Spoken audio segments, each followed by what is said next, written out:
നമസ്കാരം. ഇന്നത്തെ നമ്മുടെ യാത്ര വിജയനഗര സാമ്രാജ്യമായിരുന്ന ഹംപിയിലേക്കാണ്. കേരളത്തിൽ നിന്നും ഹംപിയിലേക്ക് നേരിട്ട് ട്രെയിനുകൾ ഒന്നും തന്നെയില്ല. അതിനാൽ കൊച്ചുവേളിയിൽ നിന്നും വൈകിട്ട് 4 മണിക്ക് പുറപ്പെടുന്ന കൊച്ചുവേളി മൈസൂർ എക്സ്പ്രസിൽ കൊല്ലത്തു നിന്നുമാണ് നമ്മുടെ യാത്ര ആരംഭിക്കുന്നത്. ഈ ട്രെയിൻ നാളെ രാവിലെ 6 മണിക്ക് ബാംഗ്ലൂരിൽ എത്തിച്ചേരും. അവിടുത്തെ റെയിൽവേ സ്റ്റേഷനിൽ നിന്നും ഒന്ന് ഫ്രഷായി ബ്രേക്ക്ഫാസ്റ്റ് ഒക്കെ കഴിച്ച ശേഷം റോഡ് മാർഗമാണ് നമ്മൾ ഹംപിയിലേക്ക് പോകുന്നത്. ഹംപിക്ക് തൊട്ടടുത്തായിട്ടുള്ള ഏറ്റവും വലിയ ടൗൺ ആണ് ഹോസ്പെട്ട്. ഹോസ്പെട്ടിൽ നിന്ന് ഹംപിയിലേക്ക് 13 കിലോമീറ്റർ ദൂരമുണ്ട്. KSR ബാംഗ്ലൂർ ബസ് സ്റ്റാൻഡിൽ നിന്ന് ഹോസ്പെട്ടിലേക്ക് ധാരാളം ബസ്സുകൾ ലഭിക്കും. അല്ലെങ്കിൽ ബെല്ലാരിയിലോ ചിത്രദുർഗയിലോ ഇറങ്ങി ഹോസ്പെട്ടിലേക്ക് പോകാവുന്നതാണ്. ബാംഗ്ലൂരിൽ നിന്ന് ഹംപിയിലേക്ക് 350 കിലോമീറ്റർ ദൂരമുണ്ട്. ബസ്സിൽ 6-7 മണിക്കൂർ യാത്രയുണ്ട്. നമ്മളിപ്പോൾ ഹോസ്പെട്ട് ബസ് സ്റ്റാൻഡിലെത്തി. ഇവിടുത്തെ 12 നമ്പർ പ്ലാറ്റ്ഫോമിൽ നിന്നാണ് ഹംപിയിലേക്ക് ബസ്സുകൾ പുറപ്പെടുന്നത്. ഇവിടെ നിന്നും ഹംപിയിലേക്ക് രാവിലെ 6 മണി മുതൽ വൈകിട്ട് 7 മണി വരെ ബസ്സുകൾ ലഭ്യമാണ്. ഹോസ്പെട്ടിൽ നിന്ന് ഹംപിയിലേക്ക് അരമണിക്കൂർ യാത്രയുണ്ട്. 7 മണി കഴിഞ്ഞപ്പോഴേക്കും നമ്മൾ ഹംപിയിലെ റൂമിലെത്തി. ഫ്രഷായി ഭക്ഷണം കഴിച്ച് നേരത്തെ കിടന്നു. ഇതുവരെ നമ്മൾ ഹംപിയിലേക്കുള്ള യാത്രയിലായിരുന്നു. ഇനിയാണ് ഹംപിയിലെ കാഴ്ചകൾ. അതിരാവിലെ തന്നെ ഹംപിയിലെ സൂര്യോദയം കാണുവാൻ മാതംഗ ഹിൽസിന്റെ മുകളിലെത്തി. പൂർണ്ണചന്ദ്രൻ അല്ലെങ്കിലും നല്ല നിലാവുള്ളതിനാൽ മാതംഗ ഹിൽസിലേക്കുള്ള വഴി തെറ്റാതെ തന്നെ മുകളിലെത്താനായി. ഇനി സൂര്യോദയത്തിനായുള്ള കാത്തിരിപ്പാണ്. ഹംപിയിലേക്ക് എത്തുന്നവർ ഇവിടുത്തെ സൂര്യോദയം മുതൽ ഹംപിയെ കണ്ടു തുടങ്ങുന്നതാണ് നല്ലത്. ഇരുട്ടുമാറി 360 ഡിഗ്രി ഫ്രെയിമിൽ ഹംപി ഇങ്ങനെ തെളിഞ്ഞു വരുന്ന കാഴ്ച ഒരു പ്രത്യേക ഫീൽ തന്നെയാണ്.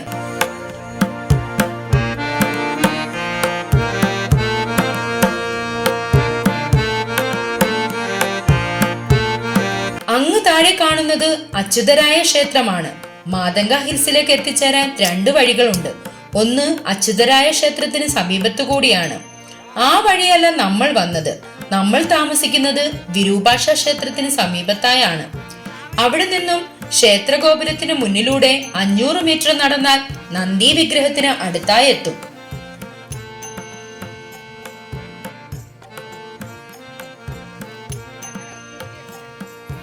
ആർക്കിയോളജിക്കൽ സർവേ ഓഫ് ഇന്ത്യയുടെ മേൽനോട്ടത്തിലാണ് ഹംപി.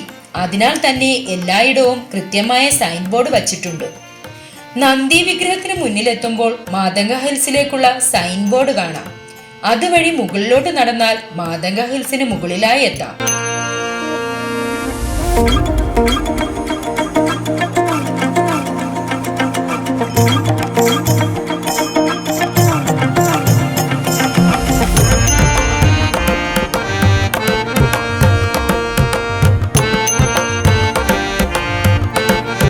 സ്റ്റെപ്പുകൾ ഉണ്ടെങ്കിലും അത് കഴിഞ്ഞ് വലിയ പാറകൾക്കിടയിലൂടെയുള്ള കയറ്റം അല്പം സാഹസികവുമാണ്.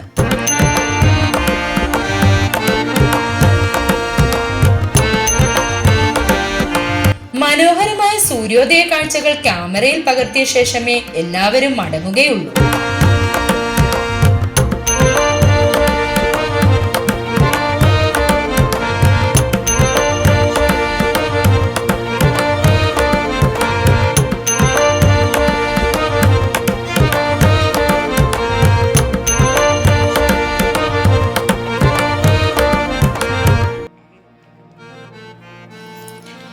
വിരൂപാക്ഷ ക്ഷേത്രത്തിന് ചുറ്റും ധാരാളം ഹോം സ്റ്റേകളുണ്ട്.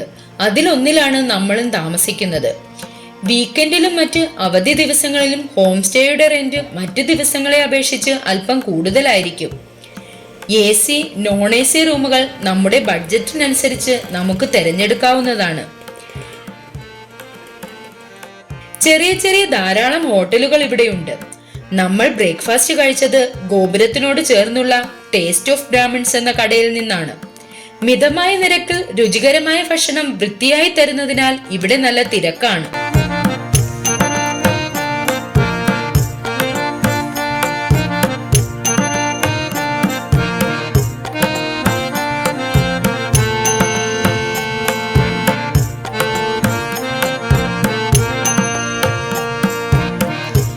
വ്യക്തമായ പ്ലാനിങ്ങോടെ വന്നാൽ ഹംപിയിലെ മുഴുവൻ കാഴ്ചകളും നമുക്ക് കാൽനടയായി തന്നെ ആസ്വദിക്കുവാൻ കഴിയും. ഹംപിയിലെ നന്ദി പ്രതിമയ്ക്ക് മുന്നിൽ നിന്ന് നമുക്ക് തുടങ്ങാം. നന്ദി പ്രതിമയ്ക്ക് മുന്നിലുള്ള കവാടം കടന്ന് 500 മീറ്റർ മുന്നോട്ടേക്ക് ചെന്നാൽ നമ്മൾ അച്യുതരായ ക്ഷേത്രത്തിന് മുന്നിലായി എത്തിച്ചേരും. മാതംഗ ഹിൽസിന് മുകളിൽ നിന്ന് നമ്മൾ രാവിലെ കണ്ടതാണ് അച്യുതരായ ക്ഷേത്രം.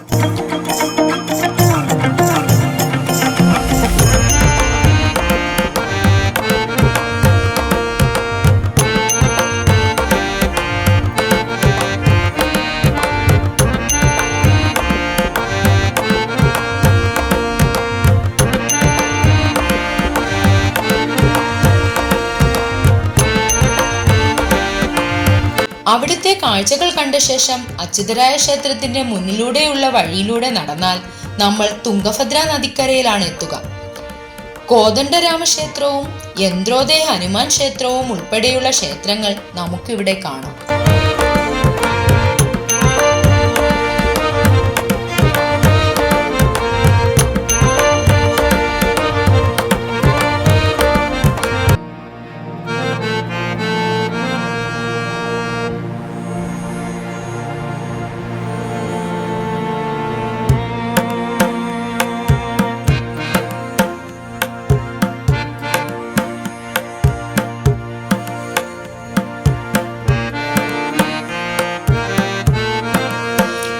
ഹംപിയിൽ എവിടെയും തന്നെ മനോഹരങ്ങളായ ഫ്രെയിമുകളാണ്. അവയൊക്കെ കണ്ട് ആസ്വദിച്ച് ക്യാമറയിൽ പകർത്തി തുംഗഭദ്ര നദിക്കരയിൽ അല്പം വിശ്രമിച്ച ശേഷം നമുക്ക് മുന്നോട്ടേക്ക് പോകാം.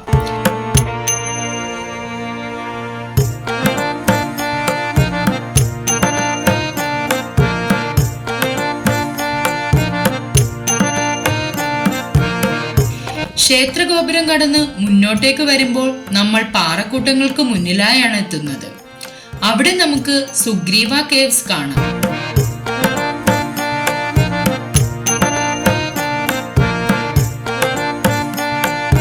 അതിനുശേഷം മുന്നോട്ടേക്ക് ചെല്ലുമ്പോൾ പണ്ടുകാലത്ത് രാജാക്കന്മാരെ തുലാഭാരം തൂക്കിയിരുന്ന കിങ്സ് ബാലൻസ് കാണാം.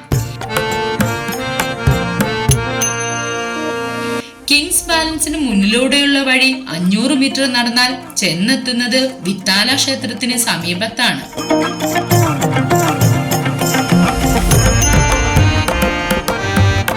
ഈ ക്ഷേത്രത്തിനുള്ളിലായാണ് ഹംപിയിലെ ജനപ്രിയമായ ഒരു നിർമ്മിതി ഉള്ളത്. 50 രൂപ നോട്ടിലുള്ള കല്ലുകൊണ്ടുള്ള രഥമാണ് ഇവിടുത്തെ പ്രധാന ആകർഷണം.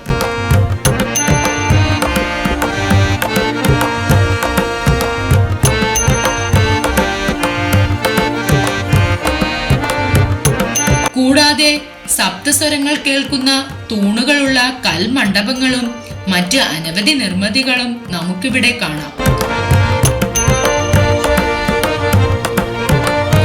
വിത്താല ക്ഷേത്രത്തിലെ കാഴ്ചകളൊക്കെ കണ്ടു കഴിയുമ്പോഴേക്കും ഉച്ച കഴിഞ്ഞിട്ടുണ്ടാകും. വീണ്ടും നമ്മൾ തിരികെ നടന്ന് വിരൂപാക്ഷ ക്ഷേത്ര ഗോപുരത്തിന് മുന്നിലായി എത്തണം. ഇവിടെ ധാരാളം ചെറിയ കടകളുണ്ട്. അവിടെ നിന്നും ഉച്ചഭക്ഷണം കഴിക്കാം. വിരൂപാക്ഷ ക്ഷേത്രത്തിന് സമീപത്ത് തന്നെയുള്ള കാഴ്ചകളാണ് ഇനി നമുക്ക് കാണേണ്ടത്. വിരൂപാക്ഷ ക്ഷേത്രത്തിന് കിഴക്കുവശത്തായിട്ടാണ് നന്ദി പ്രതിമ സ്ഥിതി ചെയ്യുന്നത്. രാവിലെ നമ്മൾ പോയത് നന്ദി പ്രതിമയ്ക്ക് അരികിൽ കൂടി കിഴക്ക് ദിക്കിലേക്കായിരുന്നു. ഉച്ച കഴിഞ്ഞ് നമ്മൾ പോകുന്നത് വിരൂപാക്ഷ ക്ഷേത്രത്തിന് തെക്കുവശത്തായിട്ടുള്ള കാഴ്ചകളിലേക്കാണ്. തെക്കുവശത്തുള്ള റോഡിൽ കൂടി 300 മീറ്റർ നടന്നാൽ നമ്മൾ ലക്ഷ്മി നരസിംഹ വിഗ്രഹത്തിനടുത്തായി എത്തും. അവിടെ തന്നെ നമുക്ക് വലിയൊരു ശിവലിംഗം കാണാം. ഇത് ബെഡാവി ലിംഗം എന്നറിയപ്പെടുന്നു. ബെഡാവി ലിംഗത്തിന് സമീപത്തായിട്ട് തന്നെയാണ് കൃഷ്ണ ടെമ്പിൾ ഉള്ളത്. ഇനി നമുക്ക് കൃഷ്ണ ടെമ്പിളിന്റെ കാഴ്ചകൾ കാണാം.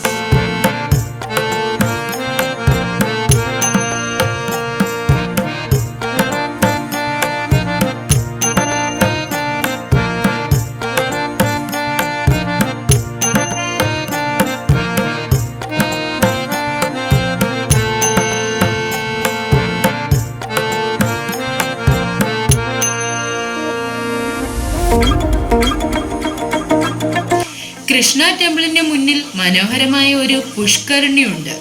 വെള്ളമില്ലെങ്കിലും പുഷ്കരണിയുടെ കാഴ്ചകൾ മനോഹരമാണ്.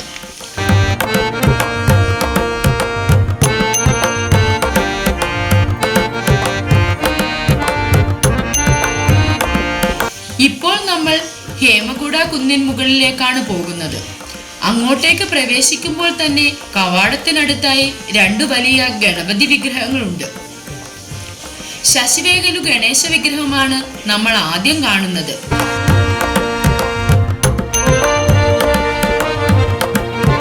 അതിന് തൊട്ടടുത്തായി തന്നെ കടലേകലു ഗണേശ വിഗ്രഹവും നമുക്ക് കാണാം.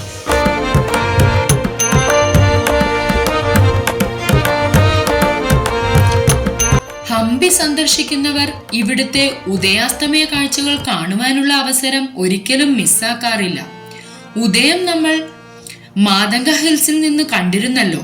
അതിനാലാണ് അസ്തമയ കാഴ്ച നമ്മൾ ഹേമകുട കുന്നിൻ മുകളിൽ നിന്ന് ആസ്വദിക്കാമെന്ന് വിചാരിച്ചത്. മാതംഗ ഹിൽസിലും അസ്തമയ കാഴ്ചകൾ കാണുവാൻ ഏറെ ആളുകൾ എത്താറുണ്ട്. ഹേമകുട കുന്നിൻ മുകളിൽ ധാരാളം ചെറിയ ചെറിയ ക്ഷേത്രങ്ങളുണ്ട്. ഇവിടെ നിന്നാൽ വിരൂപാക്ഷ ക്ഷേത്രത്തിന്റെ ഭംഗി നമുക്ക് പൂർണ്ണമായി ആസ്വദിക്കുവാൻ കഴിയും. അനേകം ക്ഷേത്രങ്ങൾ ഹേമകുട കുന്നിൻ മുകളിൽ ഉണ്ടെങ്കിലും അതിൽ തന്നെ വ്യത്യസ്ത നിർമ്മിതിയായി ഒരു ജൈന ക്ഷേത്രവും നമുക്കിവിടെ കാണാം.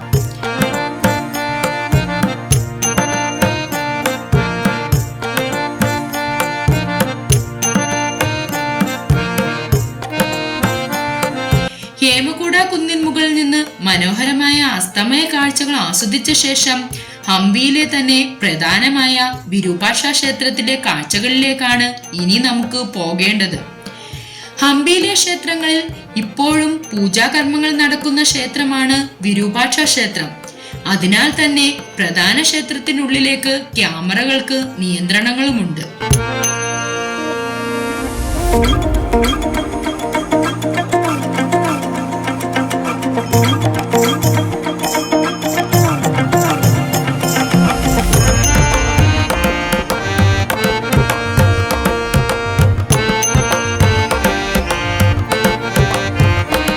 വിരൂപാക്ഷ ക്ഷേത്രത്തിനുള്ളിലായി ഭക്തർക്ക് കൗതുകമുണർത്തുന്ന ലക്ഷ്മി എന്ന ആനയുടെ സാന്നിധ്യം എപ്പോഴുമുണ്ട്.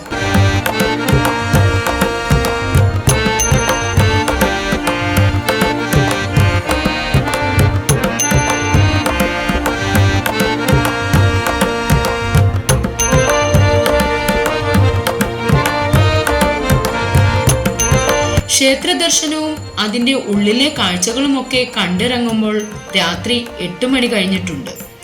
ഇന്നത്തെ കാഴ്ചകൾ ഇവിടെ അവസാനിപ്പിക്കാം.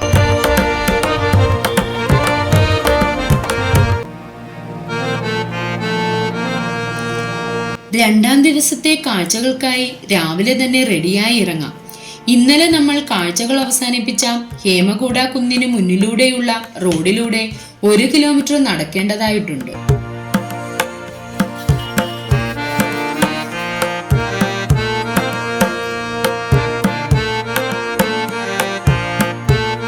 മുന്നിലേക്ക് ചെല്ലുമ്പോൾ റോഡിനരികിലായി അണ്ടർഗ്രൗണ്ട് ശിവ ടെമ്പിൾ കാണാം.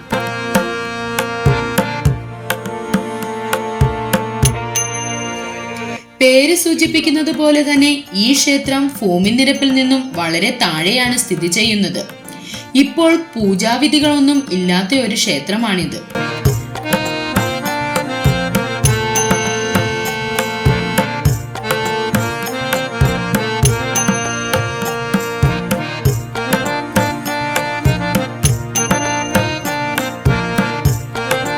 അണ്ടർഗ്രൗണ്ട് ശിവ ടെമ്പിളിന്റെ അടുത്തായി തന്നെയാണ് രാജാക്കന്മാരുടെ കൊട്ടാരങ്ങളും മറ്റും ഉണ്ടായിരുന്നത്. പക്ഷേ ഇന്ന് കൊട്ടാരങ്ങളുടെ ഫൗണ്ടേഷൻ മാത്രമാണ് അവശേഷിക്കുന്നത്. ബാക്കി നിർമ്മിതിയൊക്കെ പൂർണ്ണമായും തന്നെ നശിച്ചു പോയിട്ടുണ്ട്.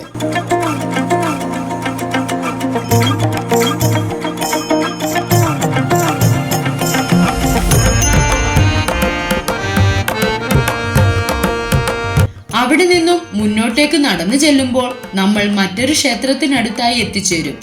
ഇതാണ് ഹസാര രാമക്ഷേത്രം. മതിൽക്കെട്ടിൽ തന്നെ ധാരാളം കൊത്തുപണികളൊക്കെ ഉള്ള ഒരു ക്ഷേത്രമായിരുന്നു ഇത്.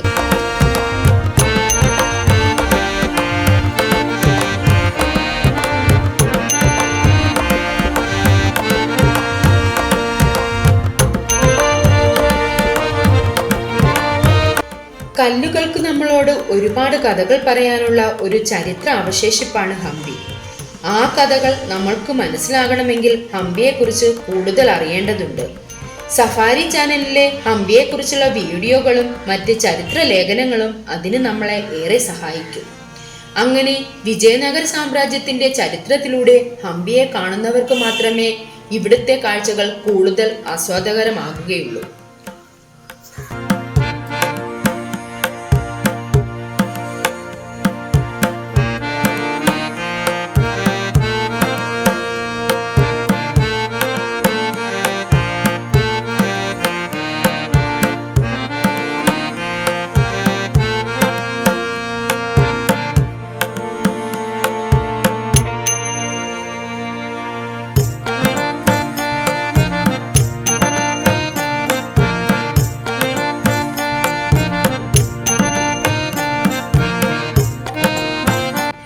ഈ പ്രദേശത്തിന്റെ നിർമ്മിതികളൊക്കെ തന്നെ ഏറെക്കുറെ നശിച്ചു പോയതാണ്. പിന്നീട് ആർക്കിയോളജിക്കൽ സർവേ ഓഫ് ഇന്ത്യയുടെ മേൽനോട്ടത്തിൽ പുനർനിർമ്മിച്ചവയാണ് പലതും.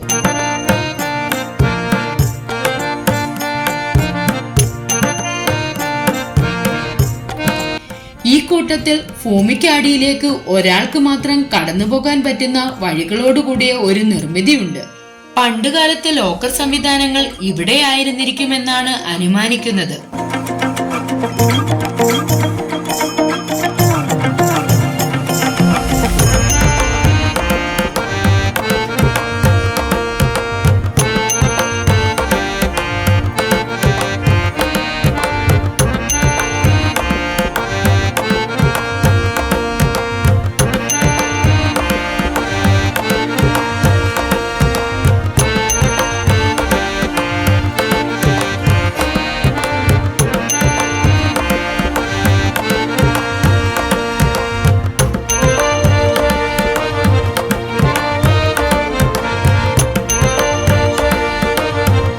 പണ്ടുകാലത്ത് കുളങ്ങൾ പോലും എത്ര മനോഹരങ്ങളായിട്ടാണ് നിർമ്മിച്ചിരിക്കുന്നതെന്ന് നമുക്കിവിടെ നിന്നും മനസ്സിലാക്കാം. സ്റ്റെപ്പ് വെല്ലിലേക്ക് വെള്ളം എത്തിക്കുന്ന കൽപ്പാത്തികളും സ്റ്റെപ്പ് വെല്ലിന്റെ മനോഹാരിതയും അതിന്റെ നിർമ്മിതിയും ഒക്കെ തന്നെ ഏതൊരാളിലും അത്ഭുതമുളവാക്കുന്ന കാഴ്ചകൾ തന്നെയാണ്.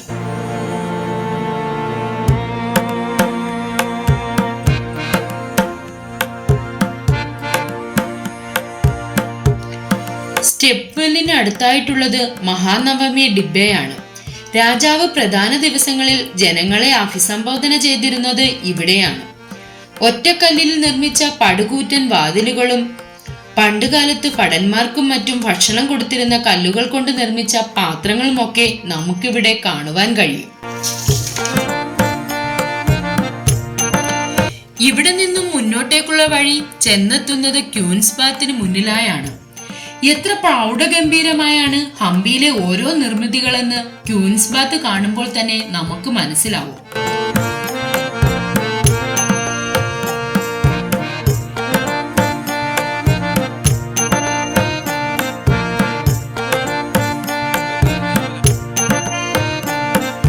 അവിടുത്തെ കാഴ്ചകൾക്ക് ശേഷം നമ്മൾ പോകുന്നത് മറ്റൊരു അത്ഭുത നിർമ്മിതിയായ ലോട്ടസ് മഹലിലേക്കാണ്. താമരപ്പൂവിന്റെ ഇതൾ വിരിഞ്ഞു നിൽക്കുന്ന മാതൃകയിൽ നിർമ്മിച്ചത് കൊണ്ടാവാം ഇതിനെ ലോട്ടസ് മഹൽ എന്ന് വിളിക്കുന്നത്. ലോട്ടസ് മഹലിന് അടുത്തായി തന്നെ ഒരു വാച്ച് ടവറും നമുക്ക് കാണാം.